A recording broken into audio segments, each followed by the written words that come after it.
Alright, so my in-game audio when I was recording this match wasn't really picking up. I don't know if my mic was too far from my mouth when I was talking, but I was talking a lot throughout this game, or I wasn't simply talking loud enough. But you can hear the clicks, so I'm just assuming I wasn't talking loud enough. So what I'm gonna do is, or what I was originally trying to do was trying to do a how to play Lux guide. And this is all from my perspective and what I've learned and how I play her. So what I'm gonna do is little kind of spot audio all the way throughout. Not all the way, but just here and there explaining certain things that I like to try and do, what I'm thinking, how I play, why I did what I did, and stuff like that. And I'll be explaining the build, her kit, which is what I'll explain here in a minute, and how to play Lux well. Certain ideas or suggestions, tips, tricks, stuff like that. Real quick, I'm gonna explain her kit. Her passive, which I think is called Illuminated or Illuminating, something like that. It doesn't really matter what it's called, I guess. At least not for me. It puts an on-hit effect on them that makes, when you auto attack them, makes you do extra spell damage, basically. Her Q is a double snare skill shot, which, say for example, they're right in front of your face and you snare that first person, then you can still snare another person behind them. It'll keep going and traveling to its full distance.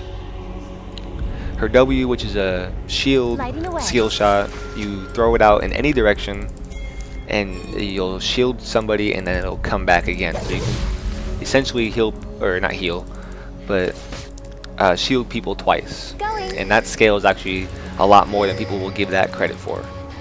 Then you have your E, which is what I leveled first, just simply for the wave clear.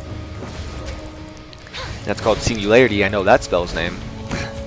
And it's I guess it's kind of like a skill shot. I don't really know what these ones are called, but you throw it out and it's a little ball type scenario thing, and you can detonate it yourself, or it'll detonate it detonate itself after 5 seconds, which is why when you're leashing, that's what I like to use, so that way you can get back to lane faster. That way you can not fall behind in levels and not get all in at level 2. It's a little harder to do as AP champions, but I still don't want to fall behind, even if it's only one creep. What I like to focus on, what I can't really stress enough as Lux, or any champion, is to get CS early. Try to get a CS lead. Not necessarily try to bully them out of lane. If you can bully them out of lane, then great. But focus more on CS, which was actually what I was doing very poorly throughout my early game. I haven't been playing Lux all that much lately. I was kind of overestimating her passive, which is the on hit effect, and I was just overestimating it, missing CS because of it, and poorly timing when to go up and auto attack for the last hit. But I can't stress that enough, because you can give away 3 kills, but if you're up in CS by 100, say you're up by 100 CS somehow. I pray that doesn't happen, at least for your whole team, or one person anyways, because then they're going to be way behind. But you're going to still be very much in the game. So focus more on CS, and if you can get a kill, you see the opportunity to get a kill, or poke them out of lane, then do it. But I still say focus on CS over anything. A little tip and tricks is what I'm going to try to help people with right now. Is the E, the Singularity. Say they're going up to last hit a creep, and this works a little bit better with less mobile champions than Kayle, because she can use her W to speed up and run past it, or run around your Singularity. But say they're running up to get a creep, you can throw the E behind them, knowing not knowing, but assuming that they're going to run backwards. And then as they try to run backwards away from it, because a lot of people will underestimate the distance of her E and then just run straight back, and that's a good way to get some easy harass. And then as they are running back, you can run up with them, because the E will slow up to the point to where you detonate it, and as they're walking through it, you throw out the auto attack, detonate it real fast, and then get the on hit effect anyways, or right as you're detonating it, basically. It's a really good trick that I like to do. It works a little bit better with less mobile champions, or slower champions I should say, than Kayle. Another little tip, which right here you'll see, is use the Q on one minion and it'll go past them and they'll be so focused on CS, not really paying attention to what you're doing, and then you'll snare them up. If, again, this works a little bit better with slower champions than Kayle. But those are like the like not necessarily like the best tips and tricks or anything like that, by no means. But it's a little trick I like to do, and it works for me. It's what I do. I mean, I don't know. I mean, you guys might call me a nub for doing that or thinking like that, but you'd be surprised how many like people I'll lock up by doing just like going for that creep with my Q, and they're like, oh, he's going for a creep, and then you get him with a full combo and burst him out. It's like a really simple thing to do, and that's just like my early game thinking. That's almost not necessarily my only tricks, but I'm gonna explain some more as the video goes on. But like really early game, if you really want to harass people out of lane, those are the two that I like to do, and that's really it for now. And I'll be talking to you guys again here in a minute about some more tips and tricks. I got the start of the Themes Unholy Grail, one for the magic resist, give me some extra magic resist because I was a little afraid of Kayle in this matchup. I think I already said that I wasn't sure how much damage she was going to be doing, so I was trying to play a little bit defensively and also get the magic resist going to help my sustain, to help me be able to poke more, help me be able to farm more, and everything like that. And then blue will be coming up here in a minute, and then I'll be able to spam just ridiculous amounts with cooldown reduction and mana regen. And another thing, I don't think I've done this right here yet. Oh, here we go. See? Mia's. As you see, Kayle is missing, and always call your Mia's. Mia's like especially not necessarily with Kayle, but especially with like the other top tier champions. Like Kayle's still up there, but Gragas, Kassadin, LeBlanc, and Kha'Zix are all being fought over in the top tier.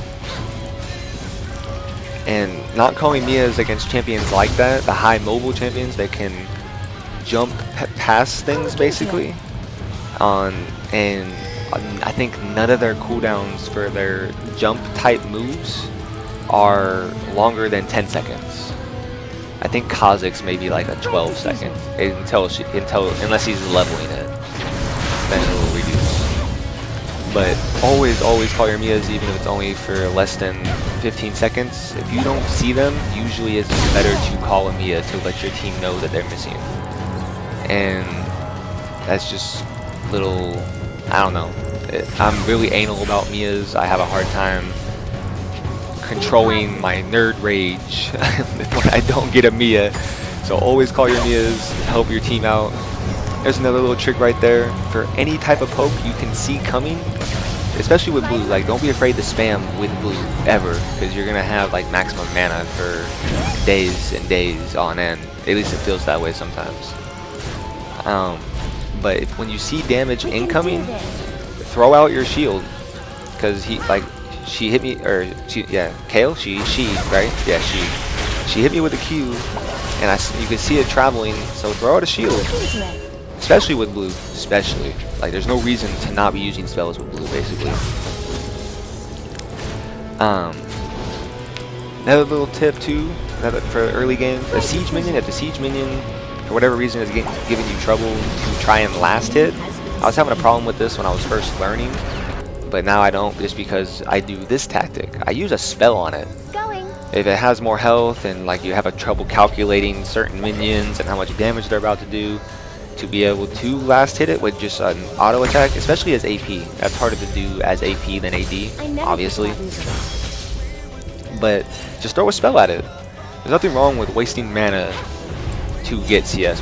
That can actually put you a game faster, at least potentially has the potential to put you ahead of the game faster than getting a lot of kills, because at certain points throughout the game, CS is a little more important because some people are just end up being worth no gold.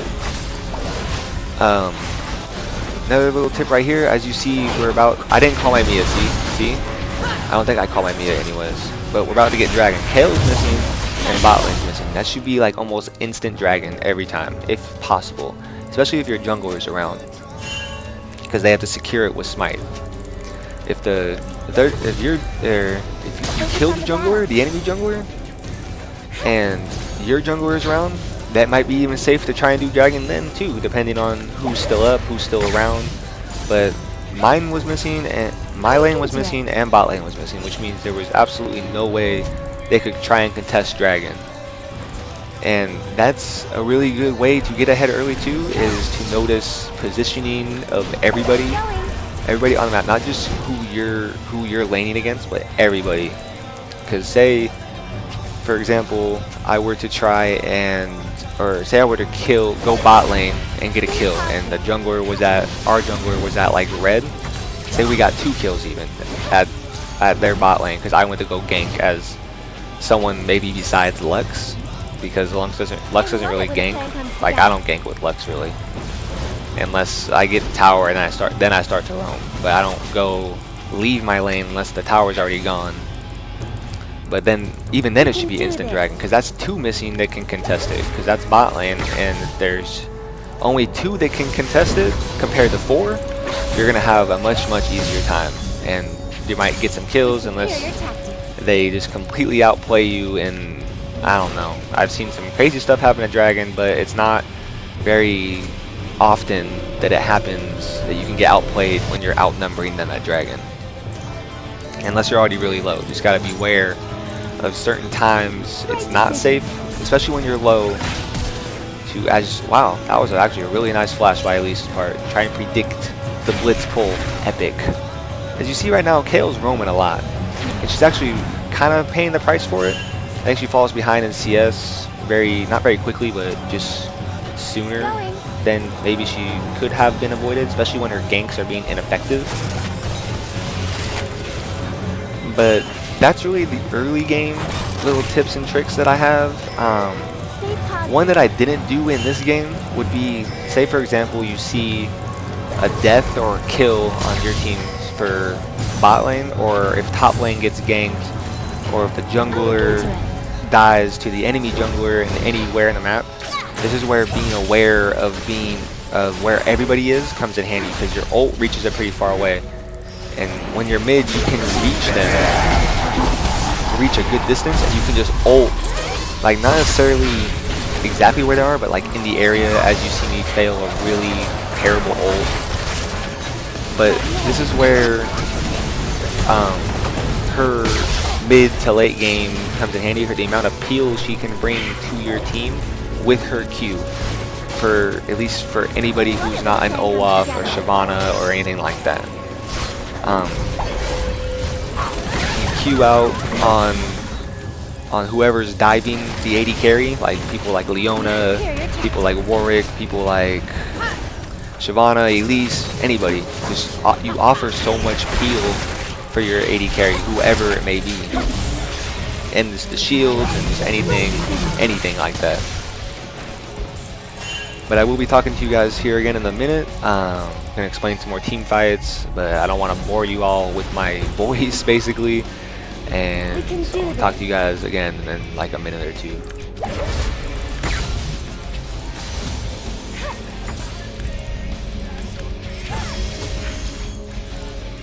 Right decision.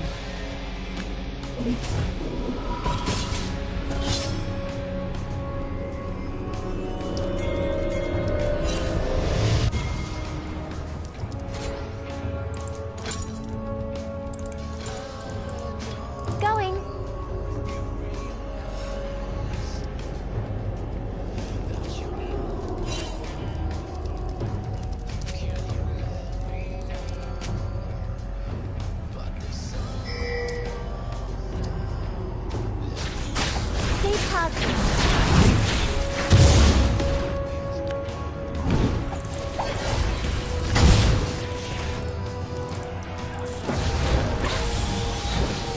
I never think about losing.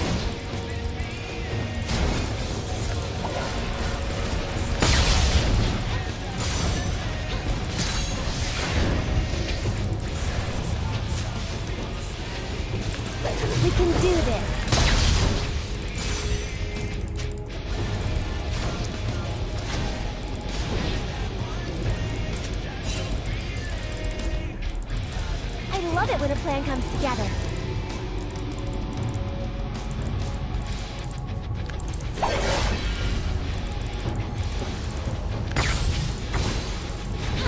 Lighting away.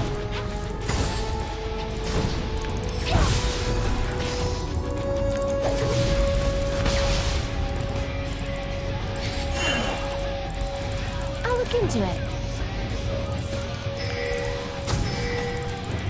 So as you can see, Kale was trying to siege against me, which is a really bad idea, at least in my opinion, as Kale versus a Lux. You're not going to be able to really get anywhere, you're not going to be able to get any tower damage, but that was her prerogative. And I wanted to go lay down that ward because I was about to ping attacking that tower. I wanted to try and siege it down, trying to get some damage on it. But I saw Wukong top, and I didn't want him to come down through that bush and come and gank us. Because if he came in unnoticeably, then it would have been a bad time for us, basically. Wukong jumping in unsuspectedly would have been terrible. And I want to lay down another ward. The thing about it is that Warwick was on me. I just wanted to get out and be safe. And no reason in trying to sacrifice your life to try and get a ward down. But I can see Jinx is doing damage the whole time.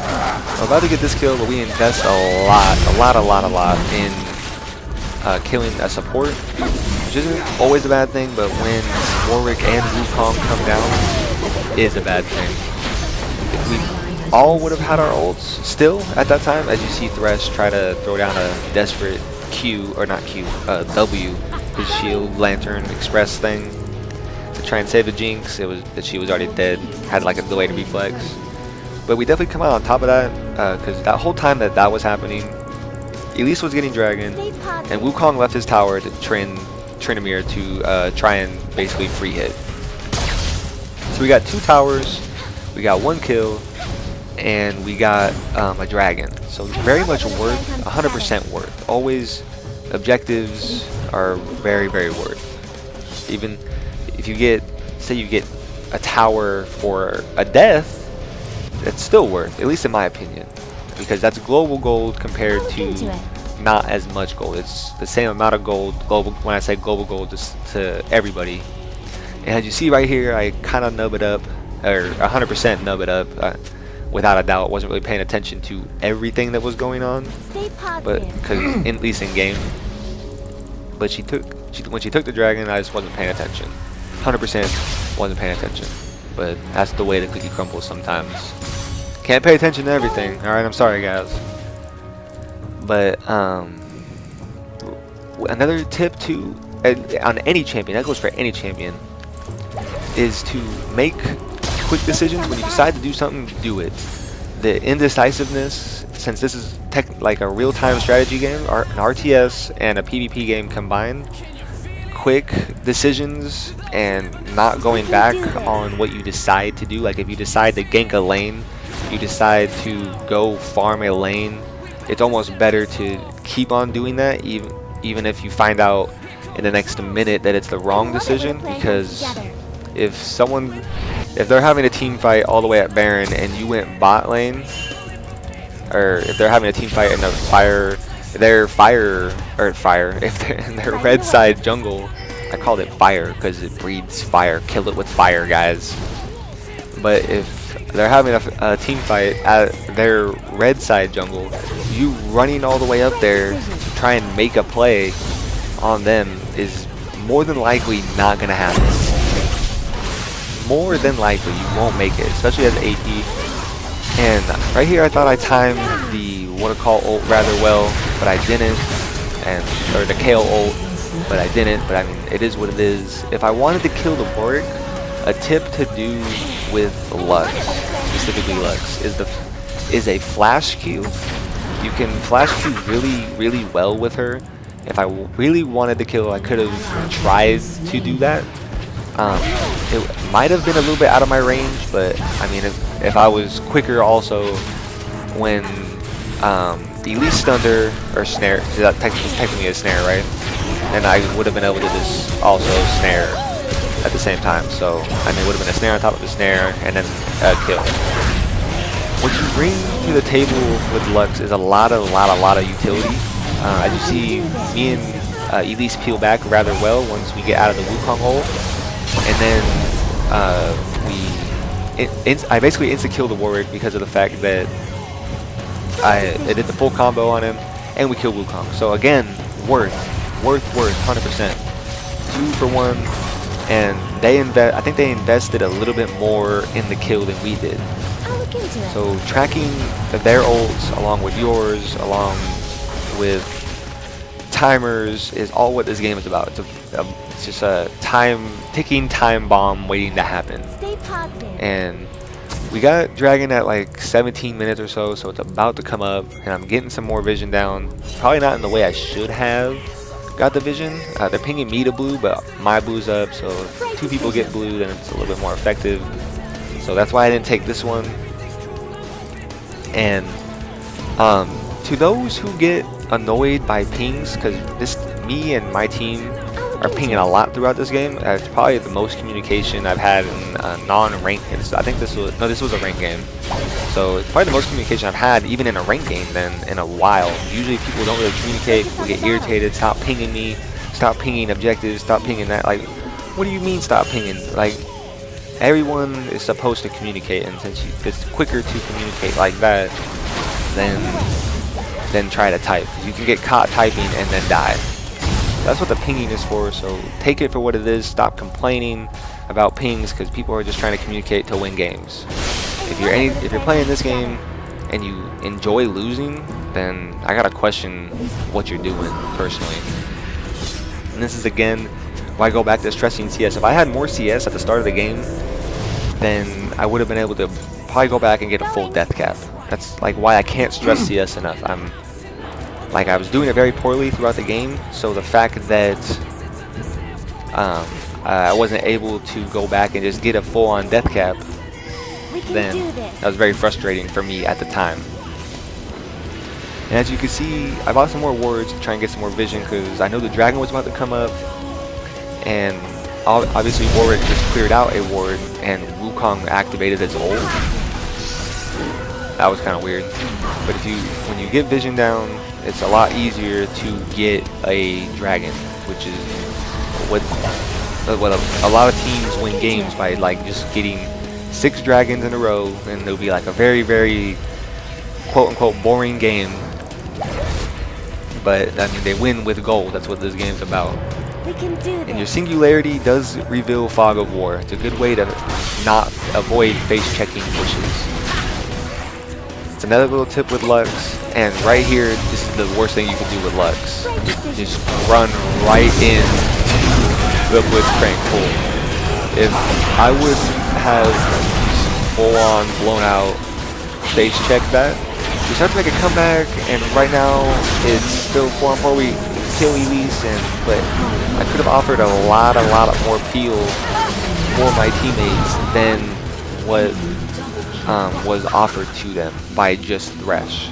Because Tryndamere, Elise, and Thresh, and not that they don't offer no peel, it's just my amount of peel and utility that I would have brought to that team fight would have been a lot more with my snares, with my slows, and obviously my nuke ult. I call it a nuke. It's probably not even a nuke, but it's would have been a lot more successful. And Kayle pushes too far, trying to kill a Thresh, which is really dumb on her part. Or not, yeah, trying to kill Thresh, and then Tryndamere shows up. And that's one of those things where knowing spawn timers and how long it takes to back, how long it takes to get certain places, comes in handy. Another thing I could have done, if you wanted to be a jerk Lux anyways, then you can KS really well with your ult if you really want to. I wouldn't necessarily suggest that or anything like that, but it's just like one of those things that you can do, I guess, if you really want to. I would say don't. It pisses people off, it makes people AFK. I've seen AFKs off of 1 KS that I wasn't even sure if they were going to be able to get themselves. And so that, I don't know, just We can do this. maybe not necessarily don't do it, but don't try to literally KS them, because like when the kill is already secured, people just hate being kill stolen by Luxes. It's just the way the game is. I don't know who decided that people are gonna unanimously hate that, but here's another team fight. What's going through my head right now is protect Jinx, and then Jinx runs off and gets locked up, and then when your AD carry does some, like, not necessarily, like, that was actually pretty dumb, but when she runs off by herself and doesn't let me protect her, then it's a lot harder to protect her, basically. I stay with my support if possible and my AD carry, especially as an AP carry, someone like Lux. And again, the Blitzcrank gets away, and I'm gonna ult him because I'm greedy. We went 2 for 2 on that. We lost Elise and we lost Jinx, and yeah, we went 2 for 2. I'm gonna say 2 for 2. I'm not 100% on that. Maybe 2 for 3. But Tryndamere still has gold and Thresh still has gold. So I used mine on Blitzcrank because I was pissed off, and when the only thing that's hard to play Luxes to alpha the amount of utility you can bring is like that. Like when your AD carry runs off by herself or himself, if you're like playing with the Graves or whichever other male AD carry, Varus, anything like that, then it's a lot harder to run off, basically. And this is where the whole utility thing comes in handy, to be able to run from people. You double snare people and you lay down your singularity, and then run. Just run for your life. Because it's very easy to run away from people as Lux, basically. One of the easiest things to do, unless it is people like Warwick, Udyr, or people with movement speed in general. But that's one of the easier things to do, is to snare people and lay down your E a little bit in front of you. Like, say you snare them and you take a few extra steps, lay it down in front of you, not on them. Lay it down in front of you. That way they get the full duration of it, like the full duration of the slow. Because if you throw it at them, that means they're gonna already be in the middle of it. But if you make them run through it all, then the slow is more effective. I don't think I did that, but that's another little tip to try and escape with Lux, if that makes sense. Like, you throw it in front of yourself instead of at them. I know I've said that like 3 times already, but I hope that makes sense. I hope. And as you can see right here again, we're about to be sieging down this tower, and at full mana, without any blue, I'm doing alright, so it is possible for me to do that. As you can see right here, I'm 100% staying by Jinx's side. Throwing out shields, which is really bad shield right here, and about to snare some people. Like, just peel.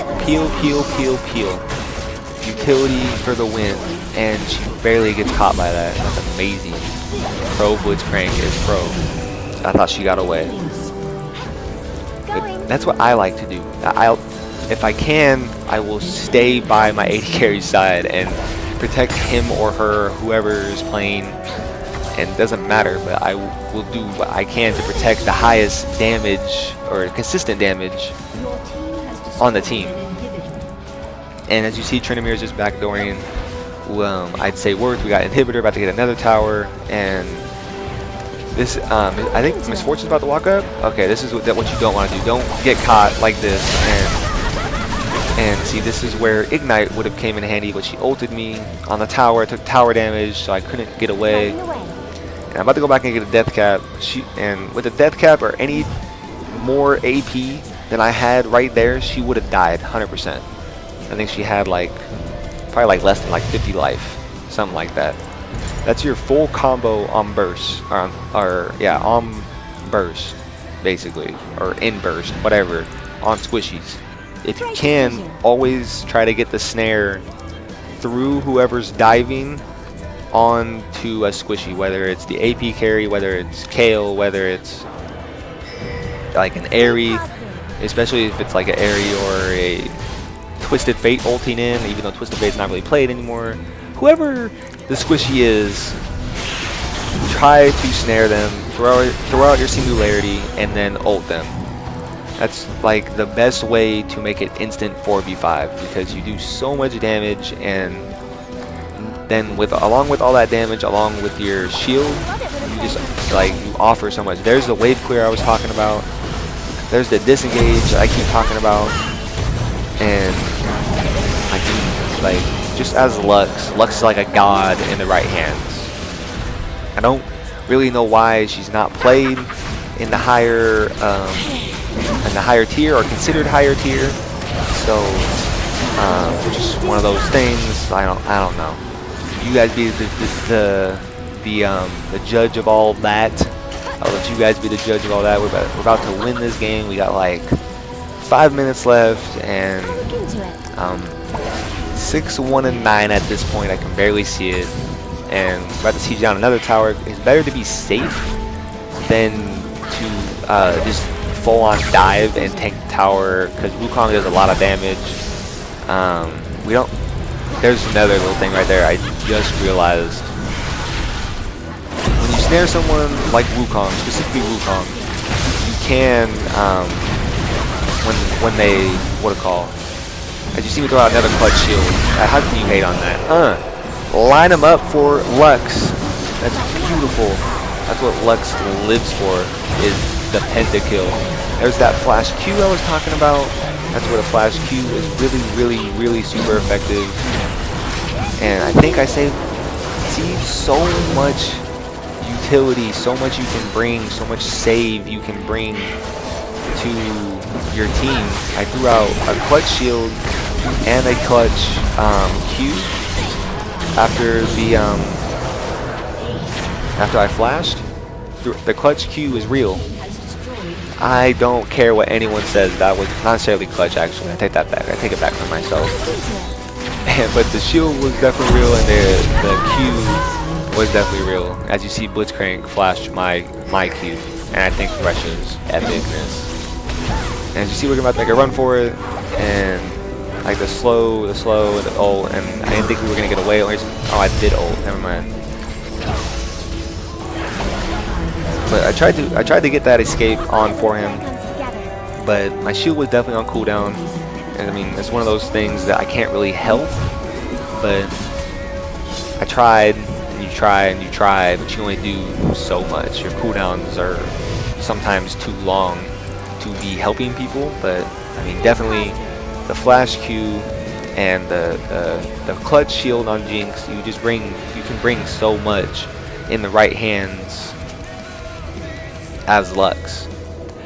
One more tip before this video is over, because this video is I think it's got like 2 minutes left before we end. I think we take Baron and then end. I don't 100% remember, but I'm gonna talk as this goes anyways, whether we get Baron or not. We something you can do as Lux, you can throw out a shield and say you misplace it, or they run the wrong way away from it or something, like away from the shield, but as it comes back, they will try to run to it also, like especially if they're about to die and they're one hit away from taking a tower, or from dying to a tower or whatever. You can throw out the shield and then flash if it is poorly placed, and then be able to take it that way. As you can see right here, I don't know if it's low damage on their part, and this is where the barrier comes in handy. Blocks so much damage with the barrier and a shield on top of it that it's a little like almost unfair. And you see Tryndamere and Jinx just backdooring, but back to what I was saying. Sorry, I was trying to like narrate what was going on for you guys. But the throwing out the shield and then flashing to try and like compensate for the shield distance as it comes back can save lives and the game change the way of the flow and everything. It's disheartening to see. I'm not gonna lie, because I've seen that happen to me a few times, and it's real disheartening to see a flash from a Lux save someone's life, especially if you just died and they towered over you or whatever. But as you see again right here, like Jinx hit a triple, you're getting assist on all of it. You can play as support Lux if you wanted. I think it's very strong. It's just you need a lot of mana regen to be able to do the things that you would want to do. If you guys enjoyed this video, enjoyed my little back commentary thing on it, then please do like, favorite, comment, subscribe to my channel, guys. Really help me out. I'm out. Hope you guys can play Lux a little better now.